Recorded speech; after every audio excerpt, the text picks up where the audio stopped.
is the Wandering Mike.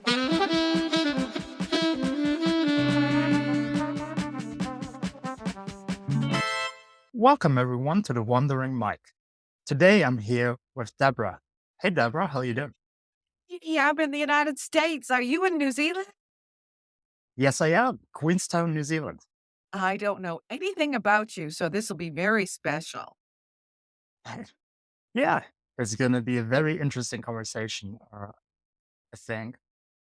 So, to get us started, if you just want to introduce yourself to the people, tell us a little bit about what your life been like, what's your journey been like, and then we can go from there. Okay, well, thank you, Wandering Mike, for having me on your show. It is such a pleasure to be here with your listeners. New Zealand sounds like somewhere far away from where I am right now.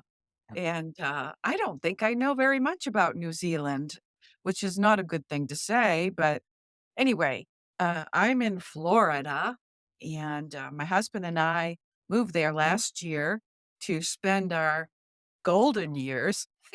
Mm. And we've had the initiation so far of two hurricanes, a huge one Mm. called Helene, and then right after that came Milton. And we stayed home during Helene because, you know, we figured we'll just lay on the floor and let it blow by. If the houses on the coastline were, like, flooded, there was huge storm surge, and people are still, like, digging out themselves, and a lot of cars ended up floating away, and I'm like, "Oh my gosh, maybe it wasn't a good idea to move to Florida." So then well, at least we were okay. We didn't get any damage for Helene, we stayed home, but people started telling us when Milton came, "You better get out of town. This one's a big hurricane." And we waited to the Right. last minute, and, the state of Florida had canceled the tolls for the road, so it was free driving, and we got as far as almost the Georgia-USA border and just pulled over in a rest area on the side of the highway, and there was, like, only one spot left, and it had our name on it, so we sat in our Kia, a little Kia, like a little box, and, spent the spent sort of the half the night until 1 a.m. in the car. It was pouring down rain. And, anyway, so I said, because we were listening to the radio, I think, like, Milton is blown by our hometown now, so I said to my husband, "I think it's okay to go home now." So, he's a nice husband, he listens to what I say. So, it's taken me 8 years to get him that way. So, for you guys out there that wanna keep your wife, you know, don't be henpecked, but, be just listen. Okay, so, I was driving because my husband's a little older and he doesn't drive at night. Well, after Milton blew by, it affected where we were, and I wasn't thinking, like, there wasn't gonna be any street lights on the highway, and I Mm. so it was, like, pitch black, like, no lights anywhere, driving Oh, in well. 1 a.m., and I don't think there was a full moon because I couldn't hardly see anything, and all of a sudden, you're coming up on this, the speed on the highway is 70 miles an hour, but I'm not going that Mm. speed because, like, all of a sudden, there's, like, the tall lights, the double light posts in the street laying in on the passing lane, and you can't see it until you get right on it because the lights Right. aren't on the street light anymore, they were blown over. And so we're like this driving in and out. It's 3-lane highway. So the left lane is the speeding lane. I thought we better get out of Mm. that lane. So I go over to the slow lane, third lane on the right. And all of a sudden I come up on something in the road. It's a tree. I'm like, oh my Oh, wow. God. If I ran over that tree, I would have been totaled. So I'm like, okay, let's go to the middle lane and we went so slow, it took us twice as long to get home, And in our neighborhood, when we got there, it took us like twice as long. There were houses that were not there anymore, but the only thing it did to our house was tore off the screens on the front porch and, took away some of my plants.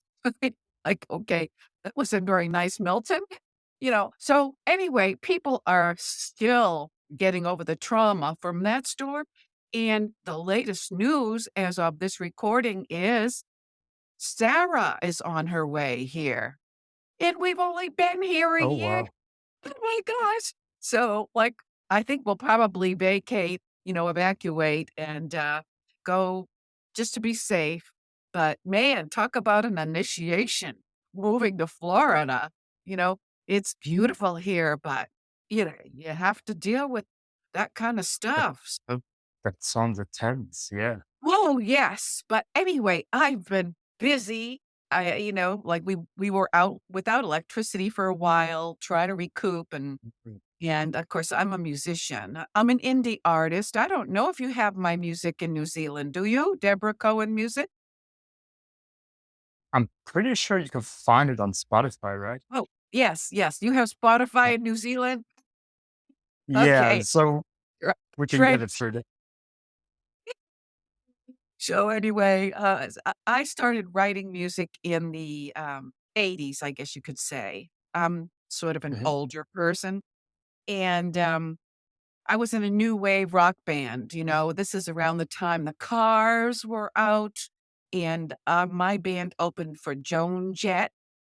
I love Right. rock and roll, so put another dime in the jukebox, baby. I can't scream like her. So, so anyway, I still have one of my songs from the '80s on Spotify. It's called Boston Oh, Nights. oh, wow. So if you like new wave, check out Boston Nights, or the B-side is Dreamin', and that's on my CD called '80s, of course, that's what it's called, '80s. Anyway, you know what? A lot of musicians, a lot of indie artists have to get a day job. Ew. So because I wanted to be famous, but you know what? I started taking too many drugs.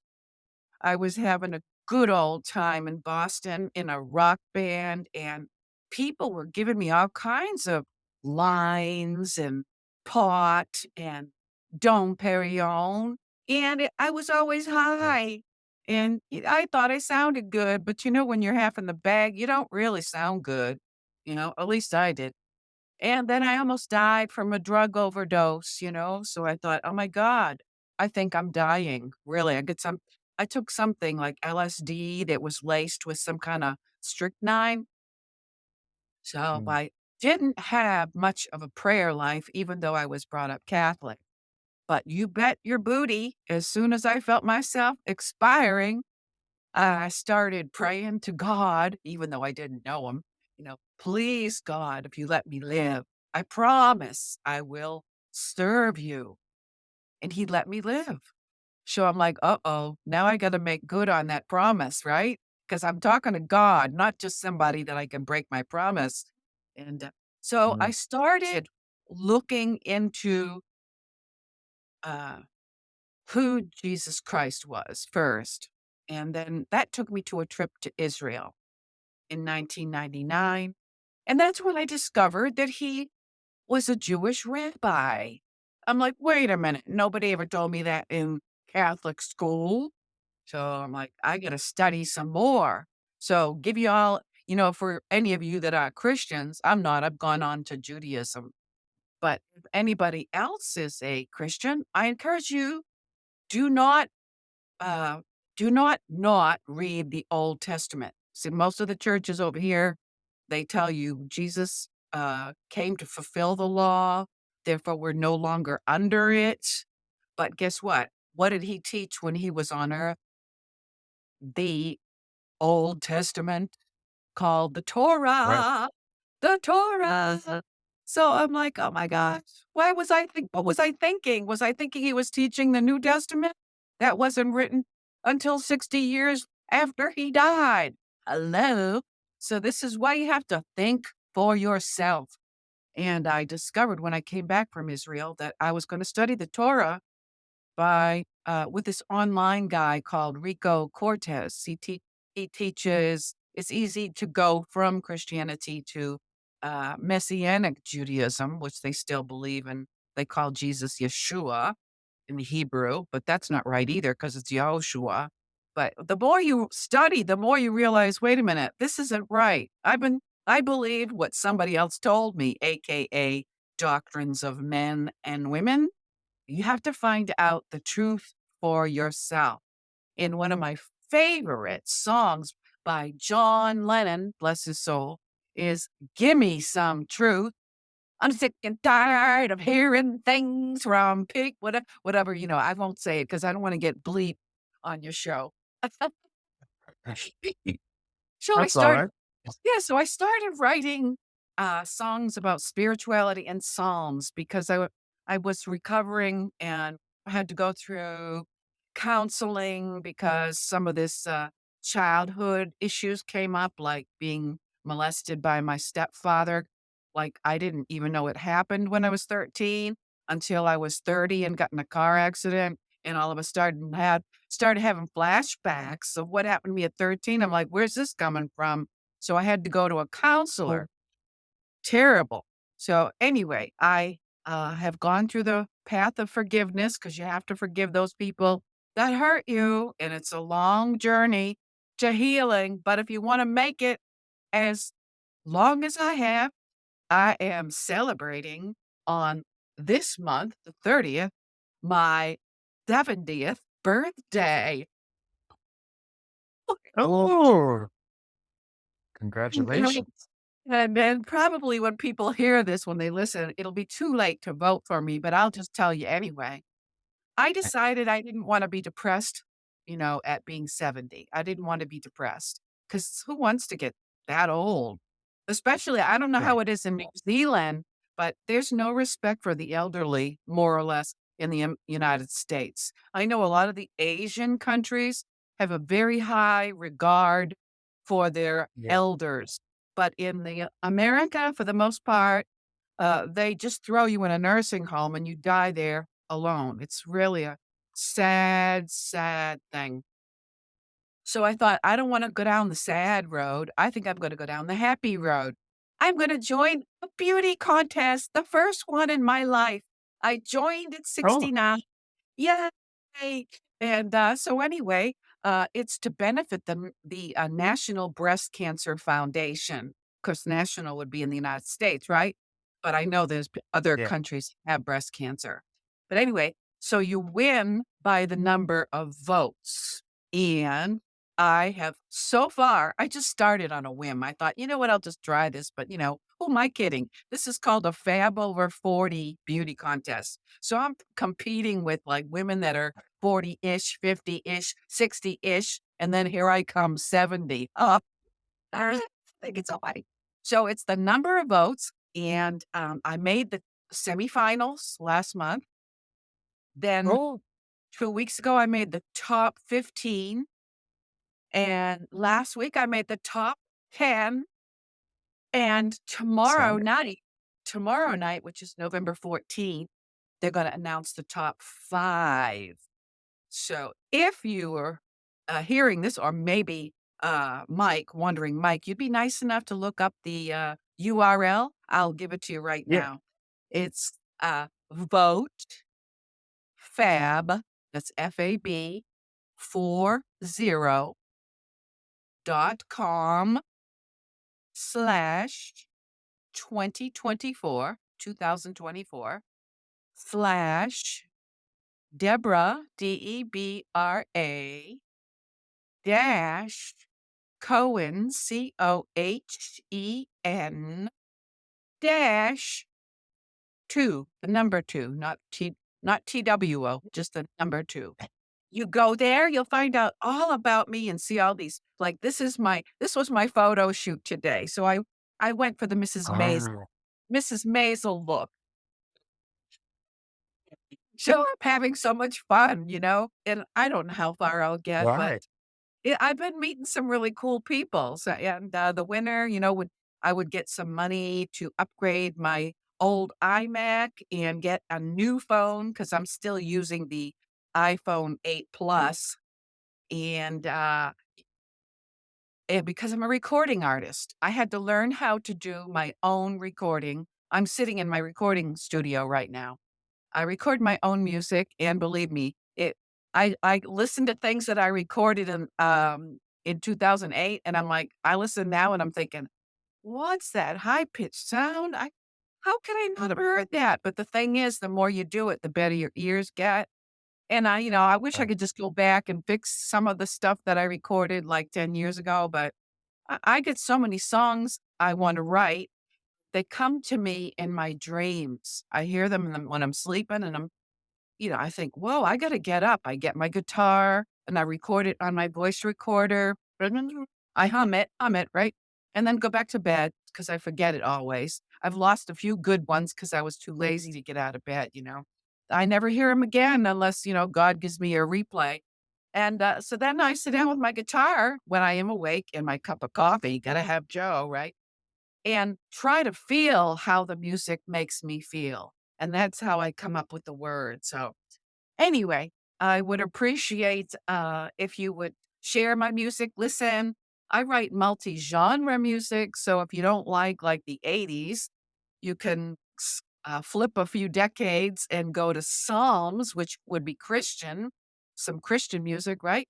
If you don't listen to Christian music, you can go to Jewish rock music. And if you don't like that, you can go to sync music, SYNC, because I also write songs for TV, film, and movies. So, ta-da! There you have it. But guess what? I still don't have a job, and I still don't make enough money as an indie artist to pay my bills. Isn't that pitiful? I mean, the way technology is now, anybody can be a musician, seriously, if you know how to use the technology. So there's like a plethora of artists out there, and how are you supposed to rise above? I'll tell you how. Ching. Well, my piggy bank is not shaking. It takes about 5,000 streams to afford to buy a T-shirt, no joke. So, what did I do? Well, what I decided to do, because I already tried the day job. Believe it or not, I used to be a public high school teacher. Like, that triggered PTSD to the 10th degree. I'm like, I was in an alternative high school where the kids came in with jail ankle bracelets on and gang tattoos. I'm like, in the United States, they let illegals into the classrooms without their medical records.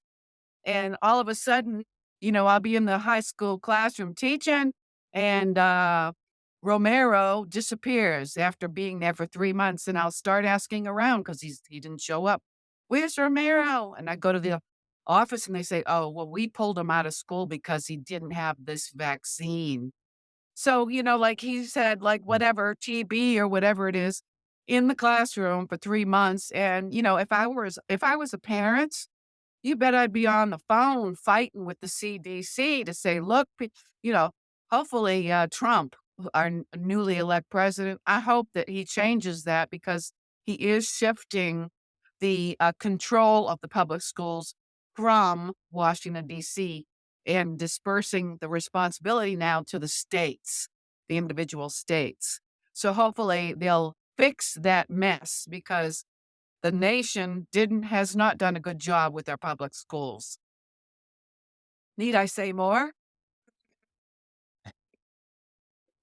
What do you think, Wandering Mike? Where should we go from there? Well, actually, there's a lot of stuff in there that I would love to dive deeper into. Hey. Um, I guess the easiest way to do it is to just tackle it chronologically, I reckon. Okay. All right. So, yeah, if we just start from the earliest of your experiences to the newest, or maybe yeah, let's do a different way. I heard from your journey a lot because a big theme of the podcast is always the dream and the goal of the person in life. And Mm, as you have undergone like very eventful life, as you just told. Like, how did your dream and your goals in life change? How did you like journey through what you wanted to achieve in life? What you wanted to do with your life? Uh, I've only always wanted to be a successful musician. That's the only thing I really wanted to do, and it was so depressing when the reality hit me. Like in the 80s, I was able to get a job nights waitressing, which Mhm. still sucked in plain English, but and I had a boyfriend that I lived with, so he had a lot of money, and that made it really easy for me to stay in a band and do music. Right. We eventually got married, and it didn't work because we belonged in a band but we just got sick of the drug scene, and we thought, "Let's go buy 20 acres of land in New Hampshire and build Mm. a house on the mountaintop in a secluded wooded area, away from everybody except nature, and live happily ever after." Well, that lasted 3 years. I'm like, "Oh, this is not it." My mother always said, "You can learn to love a man with money." So I'm like, "Why am I not happy?" I'm like, "I'm not happy." Well, he was the kind of guy that, he was a tall, gorgeous looking Greek with raven Mm. black hair and olive skin, and he just oozed with money, and he was so handsome. And but, I was so infatuated with him, so he'd sit on the couch watching TV and he'd do this. And Mm. so I'd obediently run to the freezer and get him a frozen Milky Way and bring it to him and unwrap it, and, you know but then he took it too far and started calling me names, not nice names, like, my nickname was FA, which means fat ass, and, that you don't talk to your wife that way and expect to stay married very long. So, Oh. anyway, the marriage was annulled in the Catholic Church. So that kinda changed my perspective, and I started working on myself. I realized, "Wait a minute, I am looking for somebody to fulfill my life, somebody, thinking I'm gonna be happy once I find that somebody." That's the wrong thinking, and a lot of that blame goes into the movies, right? "If only I could find my true love, then I'd be happy." Wrong. That's totally wrong. If you get nothing out of this interview, please, ladies, and men too, if you think that you're gonna fix yourself and be happy inside if you find somebody else, there's a term for that in the counseling profession. It's called codependency. All right. So I had to go to counseling I didn't know what that was.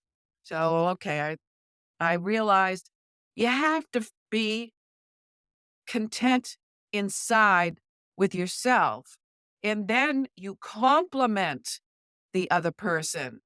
You don't complete the other person, you complement the other person. That way, you are happy whether they're with you, and you don't feel insecure when they have to go away, and you don't have to get jealous, exceptionally jealous, You do have to keep an eye on those men, though, because there's a lot of women there. There's more women in the world than men, and there's a lot of lonely women out there looking to snatch up somebody's husband, unfortunately. So you have to, ladies, take care of yourself and feel good about who you are, which means exercising and doing things that make you happy. So you don't have to sit around and pout when your husband's not around to amuse you. Okay. All right. So where are we in this? How have I changed my goals? Okay. So I realized that marriage doesn't make me happy. The job. So then I decided, okay, I think I must have to get a good job because my mother wanted me to marry a doctor. She said that would make me happy.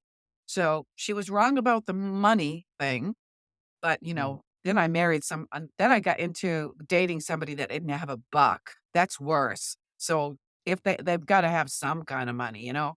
I mean, you have to be able to take care of your wife, guys, or otherwise you're not ready to even look for anybody, unless you're one of them gold diggers, you know? And there's a lot of those around. They call them gigolos if they're a man, right? Okay. So I thought, "Okay, what am I gonna do? I know what I'll do. I'll become a postmaster." Okay. Really? Yeah, on an island. Doesn't that sound romantic? In May. Oh, I thought I was in heaven when I was awarded postmaster in 1990. But, people on an island, it was a very sparsely populated island, so, like, there was the post office and the general store. That was it. So, the people that Okay. lived on the island came to 2 places, the post office or the general store. And what did they do? They would hang off the counter and wanna talk for minutes and minutes and minutes and minutes about nothing, nothing, nothing, and it drives me crazy to listen to small talk. I'm like, "Oh my Yeah. god. Used to be in a rock band, you're driving me crazy." So I knew I was in trouble. I'd been a postmaster for 3 years, I think, and this guy comes in, this and I used to dread when he came in. I'm like, "Oh my god, I wish I could find someplace to hide," but once the rural carrier left, it was just me. I'm like, "Okay, I know he's gonna run his mouth." So he's talking and he's standing there and, he's trying to put a stamp on his envelope, and I'm like, "Oh my god." So what did I say? Could you just lick your stamp and be done with that? Like, in other words, get out of my face? Oh, I thought, I'm gonna get fired if I don't leave here. Alright, so I thought, I'm gonna leave the post office. It's not the job that makes you happy either. So what did I do? I tried to join a convent. I thought it's gotta be God because, he's the one that saved me. Maybe he's making me miserable, so he wants me to, like, be in a Catholic diocese. So I had an interview in Portland, Maine, and, the Father Bob, I'll never forget that interview, but he said, "Do you have any questions for me?" I said, um, "Yes, why don't, I've been to other churches and I know they have female priests, so why does the Catholic Church allow female priests?" "What?" he said. "What?" He stood up like somebody pinched him in the ass and he said, "Before you make a lifetime commitment, it's something you obviously know little about. I suggest you go home and read your Bible, little girl." So I said, "Well, Oh, wow. screw this, me and my nunship. That was a bad idea." So I thought, what am I going to do? So in 1994, I packed my bags. I moved to Nashville, Tennessee, because that's where all the musicians go. And I joined a blues band. And I'm like, "Okay, this must be it." I put together a blues band. We have in Nashville something called the Best Unsigned Blues Band Contest every year. I got a band together, and we out of 16 bands, we placed 3rd, and I'd only been there 7 months. I'm thinking, "Well, this is really cool. Maybe this is what I'm supposed to do," but I'm singing the blues, Woe is me, with really sad stuff like Amy Winehouse, the poor girl, rest her Mm. soul. I ended up in a depression. I'm like, "Oh my god, I didn't wanna live." I was not courageous enough to take my life, so I went to a doctor's to be tested for depression, clinical depression, and I took the test, pencil test. And they said, "I got news for you. You're not depressed." I'm like, "What? Of course I'm depressed. I don't wanna live. I don't know who I'm gonna be in the morning. I feel like there's a big cloud following me around all day. He says, I said, "I gotta have something. I don't wanna live." He said, "I can't give you anything. You didn't test for depression." So I thought, well, what am I gonna do? Okay, I'll start checking out the Pentecostal Christian churches because Catholics are different than mainstream Christianity, like Hillsong, those kind of church. And, I Mm. got a boost for a while because I was praising God but, I saw a lot of hypocrisy in the Christian church. It's like they read the Bible, but they don't do what it says because, Jesus did it all. So, like, I can go out there and screw my brains out during the week and, then repent when I come on Sunday and raise my hands and praise the Lord, even though I'm sleeping with somebody here and over there and whatever else I'm doing, stealing and embezzling and, oh my, get me out of here. This place is crazy. So I left that, decided to go back to college because I dropped out of music college as soon as I could get in my 80s band. So let me Mm. know if I'm running out of time because, I've lived a long life. So I'm not You're dead all yet. good. Okay. You're all good. Okay. So I thought, all right, the blues band's not happening. I'm going to move to go to a Pentecostal college. It was called Lee University in Cleveland, Tennessee. And I became an intercultural studies major. And part of the curriculum is you have to go on a missions trip. I'd never been on a missions trip. I'm like, okay, where do I want to go? Let's see. Okay, that's when I went to Israel. Okay, so that's when I studied and found out Jesus was the Jew. Right. Then I was still in college and I had to take another trip. And this time I decided I was interested. I had like the supernatural vision about helping the Sudanese people because they're being persecuted. The Sudanese Christians are being persecuted in the South by the Muslim Sudanese in the North Sudan. So I thought, I can't go to Sudan right now because they're in the middle of a war, but I can go to Egypt because a lot of Sudanese refugees go to Egypt. So in 2000, I went to Egypt and I fell in love with an Egyptian. Ah, oh my God, what was wrong with me? All right, the guy didn't have a lot of money, but he was so, like Omar Sharif, charismatic, like, I mean, he had on the Galabea in the middle of the desert, the white flowing gown when the sun was going down, and we had tea with these really ornate tea cups and Arabic playing music, and, uh, I w I wished I didn't do that, but I should have kept the pictures, but I threw them away after we got divorced. I should have kept the pictures, who would believe? But I studied the Quran and learned a lot. Actually, I converted to Islam for a while until I really got behind the scenes and found more, oh my God, stuff like I did with the Christians. Oh my God, stuff. This is not Mm. right. This is not, it's not for me. It might be right for somebody else. Because after all, we're on a journey in life. And the person that you are today hopefully is not the person you will be next month. If you're not being transformed and growing, that's a synonym, growing. If you're not growing every day and becoming a better self, a better you than you were yesterday, then, you need to wake up because you only got one shot in this life. So I'm trying to find everybody has a reason for being here. Only you Wandering Mike, have a special gift that you can do.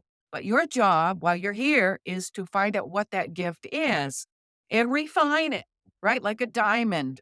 A diamond doesn't come out of the ground nice and shiny and polished. It's carbon and you have to polish it and work at it and make it beautiful. So that's what we're supposed to do with us. If you look in the mirror and you say, "Oh, I used to do that." Like, "Oh my God, I don't like this and I don't like that." And this, well, work on it. Work on it. So anyway, and I'll kind of jump over the Egypt story, although it'll be in a book someday. So let's fast forward. I started writing. Let's see. By this time now, I'm a school teacher. Graduated from college when I was 50. Still trying to find out who I am. And I have working in a teacher, being a public school teacher for 10 years with PTSD triggers. I had to leave that place. I'm like, oh my God. So I thought, I'm going to be a full time RVer. That's what it is. That's what'll make me happy. So I bought myself with my dad passed away and left me a little bit of money, and I bought a Ford F-150 truck and a 33-foot toy hauler for you RVer people, and didn't know nothing about what I was doing, So I was taken advantage by the sales guys. Gave me a truck that was too uh, didn't have enough oomph to pull a 33-foot trailer. So it was sagging and, anyway, that's another story. And so I pulled the, I drove down to Florida and went to aromatherapy school. I thought, "This is it. I love aromatherapy." Essential oils, if you get them unadulterated, I mean, they do wonders for you. Like, for example, I use, peppermint and some other thing and sniff it up my nose. So you go inhale in one nostril and then exhale on the other side for tinnitus. It helps with the ringing in the ears because I used Mm. to play rock band in the '80s with, in front of a Marshall stack, if you know what that is, my Les Paul as a guitar player. I have it like, if you have pictures of Jimi Hendrix, you see him standing there with those amps, those are Marshall stacks and they are loud and they blew out both my eardrums. I never thought I'd make it to 70. So I'm like, I didn't care.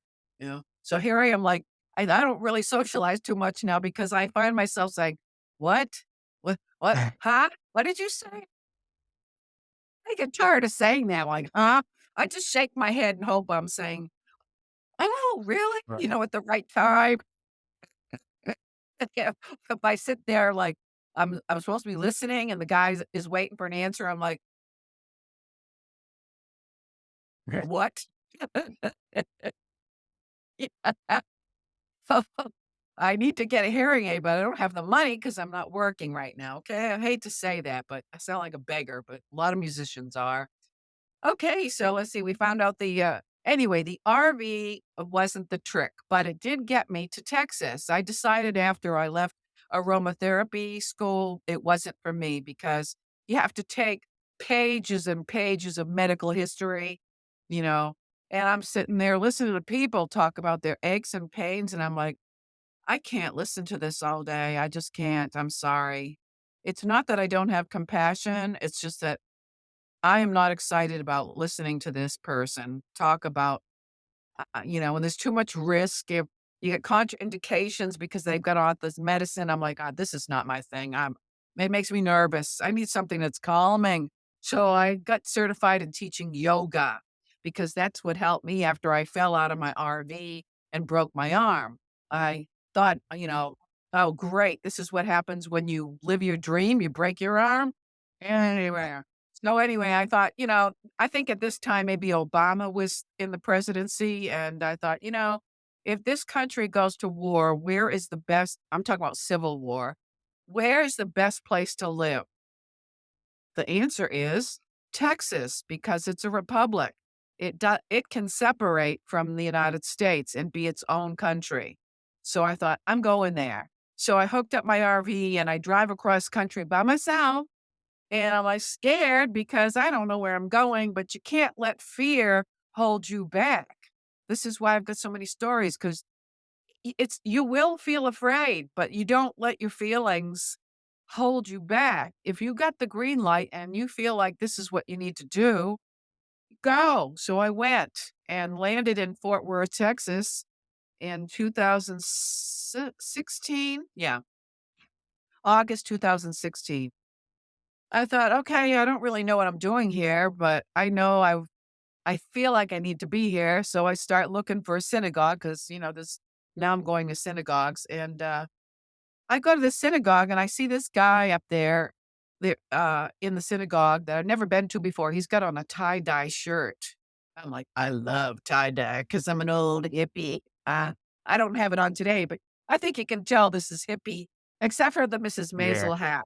I kind of threw you off with the hat, but this is a hippie out. So I see this guy and I'm thinking, ooh, maybe he's my husband because I hadn't been dating for a while after picking a Mr. Wrong twice.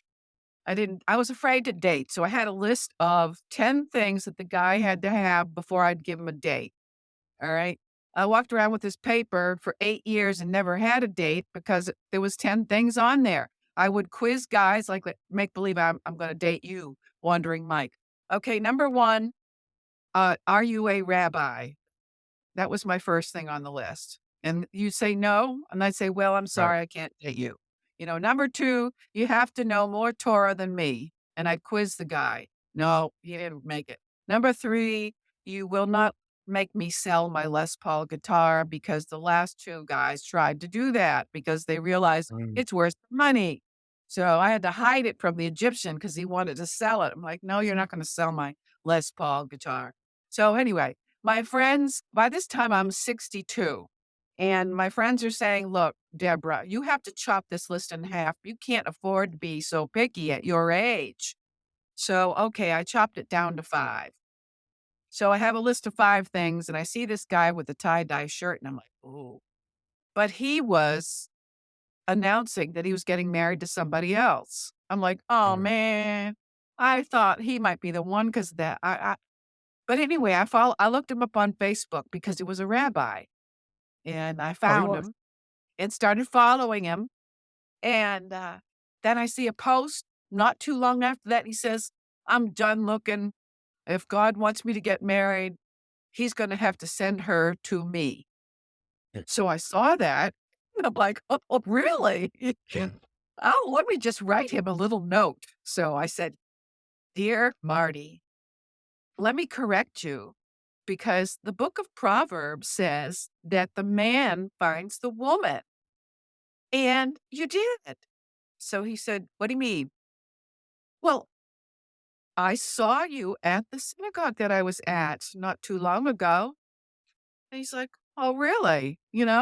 And, so we started, then it was direct message, DM me so we can keep talking, Yeah. right? So it's like, we talked for hours, and then he asked me out for lunch, the next day, and I still had my F-150, and he was standing at Bonefish Grill waiting for me to park my truck, and I was so nervous I backed into a light pole. I was so embarrassed, but he didn't say anything. And he had a yellow rose in his hand, the yellow rose of Texas. We both had our list over lunch, and we both checked off each other's list because he had a list too, a list of Mm, 5 things. And so we realized that it's a match. In Judaism, that they have matchmakers. Well, God was our matchmaker. And, so he asked me out for dinner. He was gonna cook me the only dinner he's ever cooked, and, it was a wonderful time, and, then the next morning, he talked to me, and he said, "Would you like to marry me?" I said, mm. "Of course." And then 3 weeks later, we got married. So we've been married for, let's see, we got married January 31st, 2017. And, Wow. it's been, challenging, but all to say in full circle, you have to be a whole person to try to deal with somebody else under the same roof. Especially, they say when you get older, you get set in your ways. Well, if you're not complete in yourself, trying to deal with somebody else and their baggage, because we all have it, right? It ain't gonna work. It's not unless you're drunk as a skunk or, just getting your jollies off somewhere else, you know what I'm saying? So, what is the answer? I'm still looking. I am trying to find my way to make a success out of what I love to do. I'm running 4 businesses right now. The music is one, music and merch, selling merch on Amazon as DJ merch or something like that. And let's see what else. Oh, uh, what else am I doing? The yoga business, I do that online. The website is WELL dot burnalong.com. Burn and Burnalong is all one word. And, let's see what else. There's another one there, but anyway, I can't think of the other one. I guess I don't pay too much attention to it. And, I'm a new author. So I'm an author. I decided after the October 7th, massacre in Israel, I realized in the United States, there's a lot of misinformation out there, especially when you see college students, protesting for Hamas. I'm like, "Hello? Hamas? You're protesting for Hamas?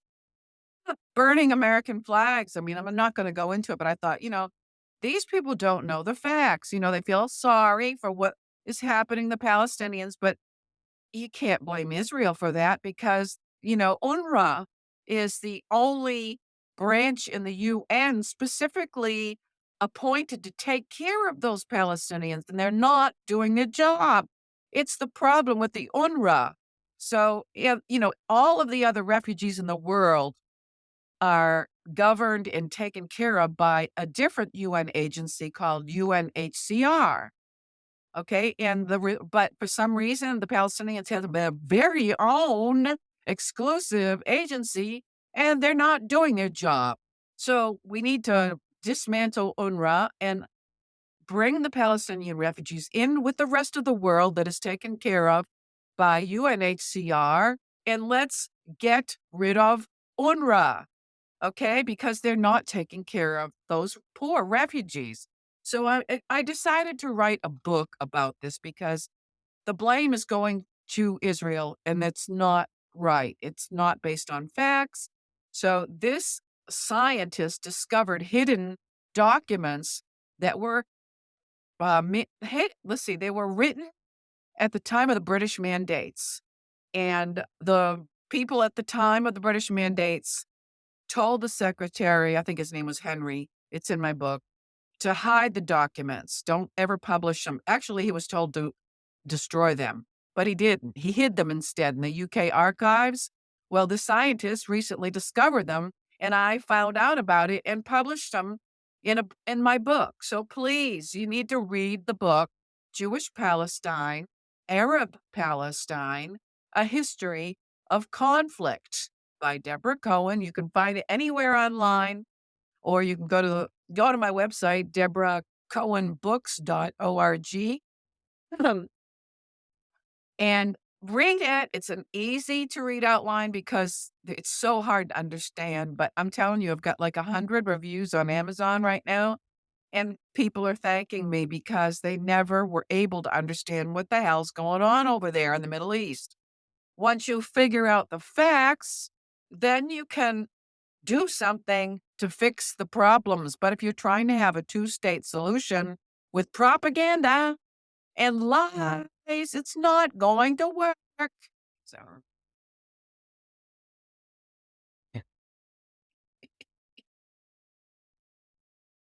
Yeah. So there was a lot of cool things in that story as well. Mm, I'm trying to I know it, I gave you a whole bunch of because stuff. Like, what should you say after all that, right? There's much, much more. I just gave you the condensed version. that's the thing, because there's so many things that I could just honestly ask a lot of questions, because I'm very interested in all of these things. But um, maybe we can try to combine all these things into one question. And what what is basically the theme of your life, in my opinion, for what I heard, is well, one of the things, obviously, as you've said yourself, finding yourself. And Yeah. I couldn't agree more that the first person you should have a great relationship with is yourself, because Yes. only then you can have these external relationships. But another topic was obviously a lot of negative experiences as well. You mentioned addiction, you mentioned trauma, you mentioned just shitty people in general. Um, so maybe if we can go into that and basically say now, what would you say to people that maybe find themselves in situations like that, whatever kind of struggle it is, whatever it is that is weighing them down? Like, what would you tell those people? Okay, well, as far as the trauma from childhood goes, it's very hard. Like, I can only speak from my own experience at 13. My mother said to me, if it wasn't for your stepfather, you'd end up in a foster home. So I had to make a choice. I was afraid to tell my mother what happened because I didn't want to go to a foster home.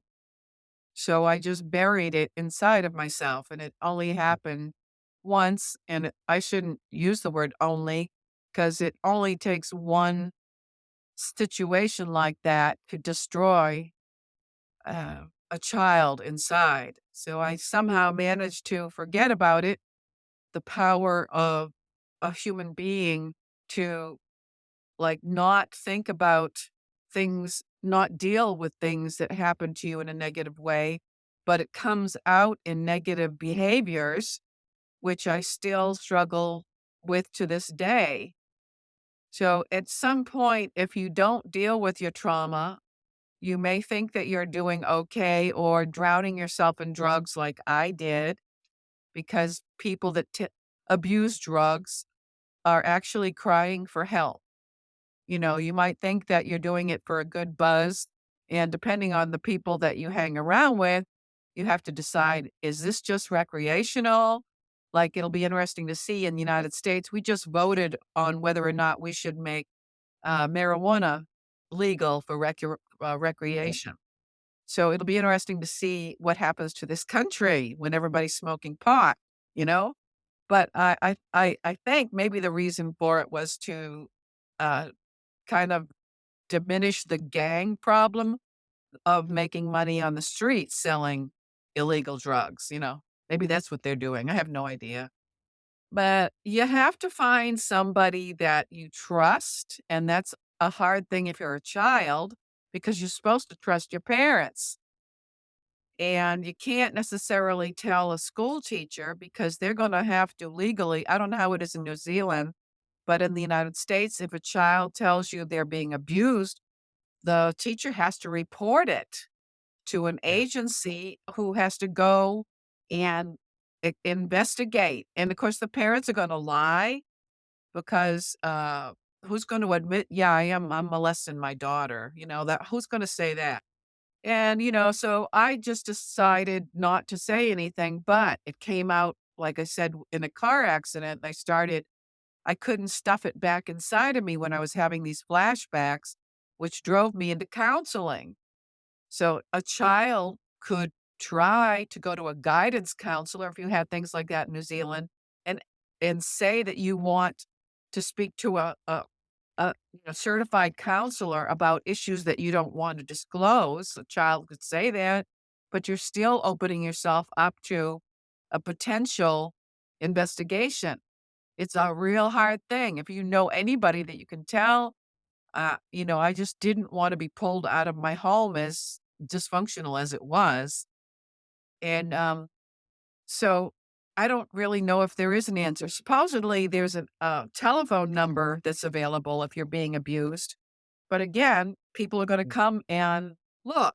So when I was ready to confront my family decades later after these flashbacks, my counselor said you have to have an intervention, which means you get the family together, sit them in a row of chairs, and tell the family in a spirit of love what happened in my case, what happened to me at 13 for the sake of trying to heal the family because the family is broken if this is a secret.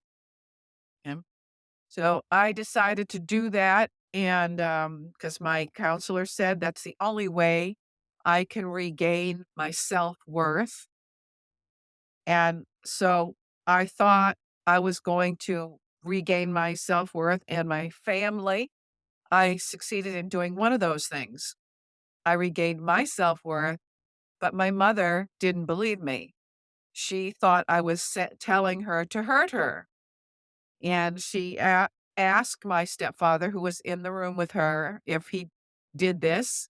And what do you think he said? Yep. He said, no, she's crazy. What is she talking about?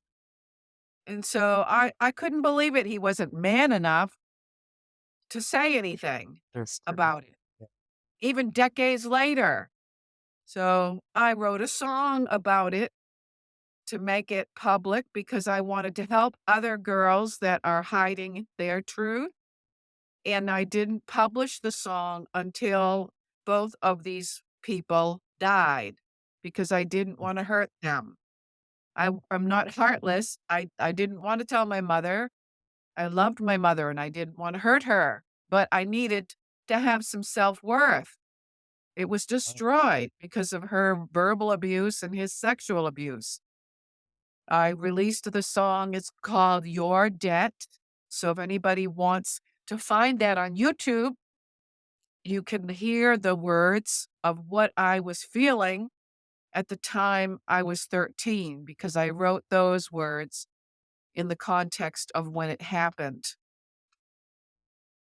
And so that's all I can say about that. What was the other question? There was 2 questions. Um, well, basically, it was about struggle in general, as well. So how you keep, because right now, and maybe that's the last one we're gonna go get into as well, Yeah, is this is the now, you're very happy now, you're doing the beauty contest as you mentioned. yeah. So um maybe, yeah, just what kept you going? What kept you overcoming these things? And then, yeah, to finally, that's the last question I wanted to ask is how exciting was the entering the beauty contest and all that? Just to end it That on a positive note. yes, of course, thank you. Um, okay, well, the music is always what carries me. I've got the music in me. I've got the music in me. I've got it done. It just come alive. It's just a different world, and, when you're singing for God that way, it's a higher elevation. It's what causes transformation.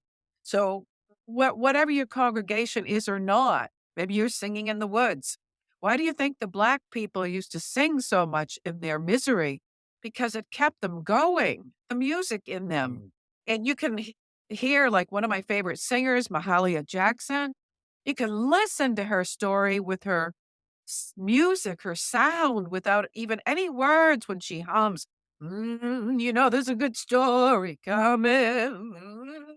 Just know, And, just such power in music. So, yeah, now you don't want to be listening to some hate music, like a lot of the metal, not all of it, but a lot of it has got a negative message.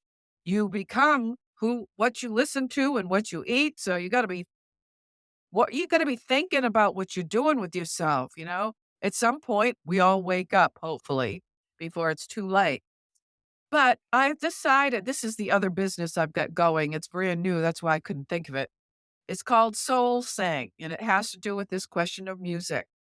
And Mm. one thing that's becoming popular now, it's endorsed by the World Health Organization, also known as WHO, okay? WHO. And the countries all over the world are getting on the bandwagon with this. Soul Sing for me is a new singing circle that I have developed or created in the community.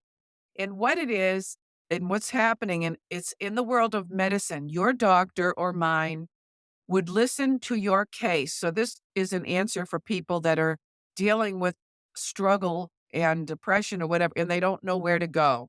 You tell your doctor, and if your doctor is into this, it's called social prescribing.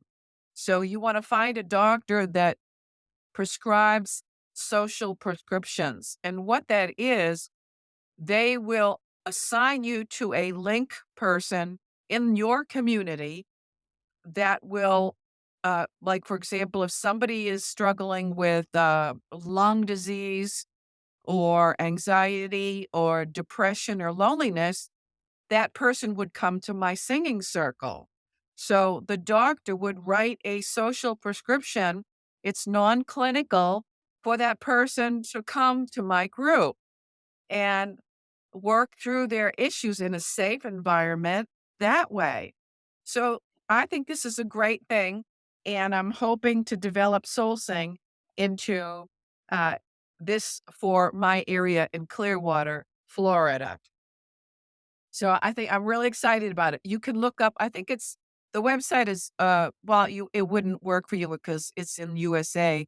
But if you just look up on Google or Bing or whatever it is, social prescribing doctors in your area, uh, and you would be able the doctor would if they're implementing this in their bag of tricks, they would be able to help you get someplace in a group for a group, whatever it is that you need.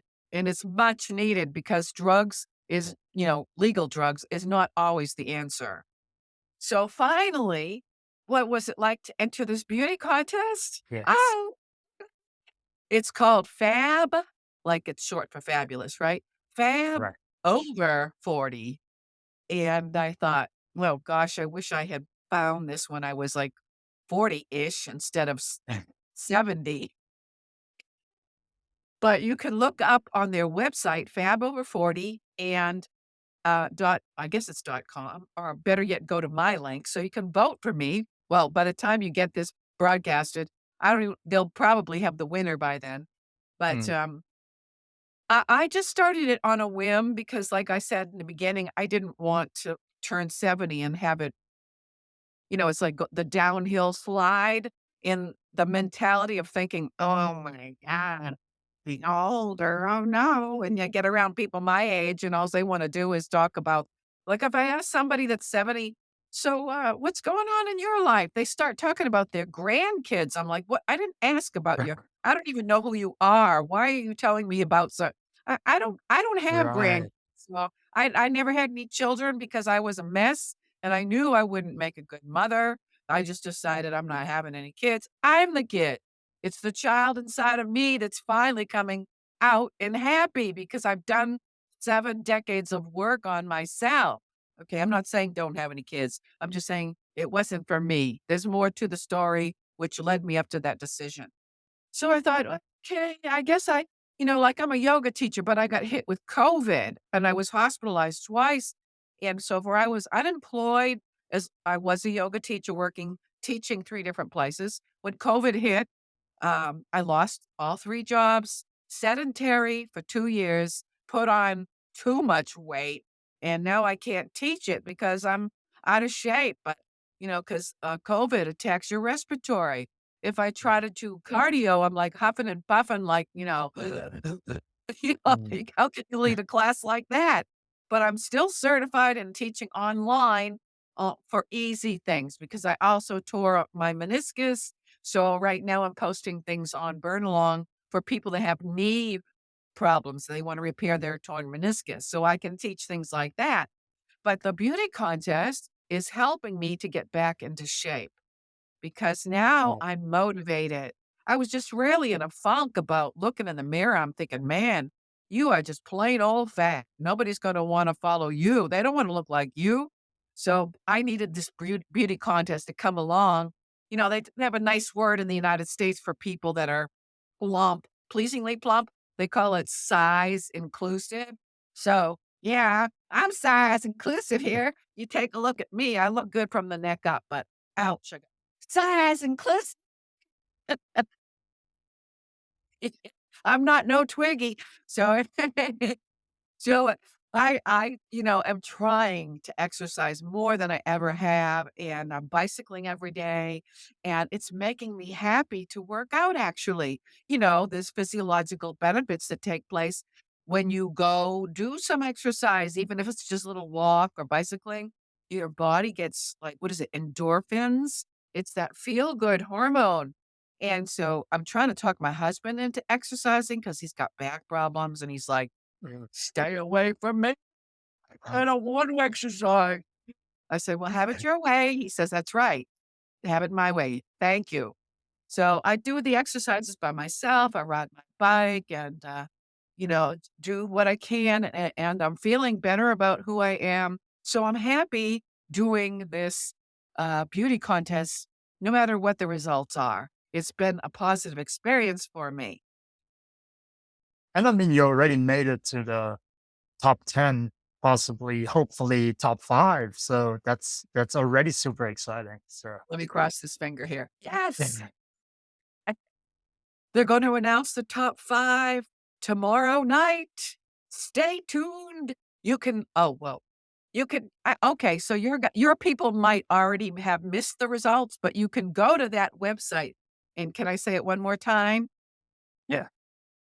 Yeah, you can go to votefab40, the 40.com/2024